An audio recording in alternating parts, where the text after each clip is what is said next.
Hello বন্ধুরা, চলে আসলাম নতুন ভিডিওতে। তো কথা হচ্ছে, যখন ঝড়ের আগে গাছে কি করে পেলা দেবেন যাতে গাছ ফল নিয়েও না পড়ে।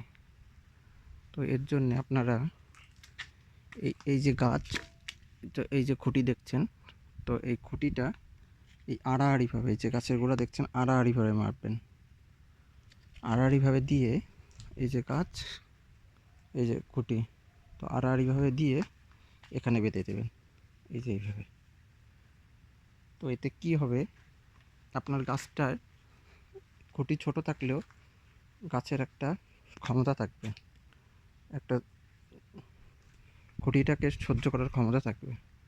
আর যখন এটা বাঁধবেন, টাইট করে বাঁধবেন, তো কিছুদিন পরে এই টাইট দড়িটা খুলে দেবেন যাতে গাছটা মোটা হতে পারে। তাহলে দেখবেন আপনার খুঁটিতে জোর থাকা না সত্ত্বেও আপনার গাছটাকে দাঁড়িয়ে থাকবে। এইভাবে ফল নিয়ে আপনার গাছটা দাঁড়িয়ে থাকবে।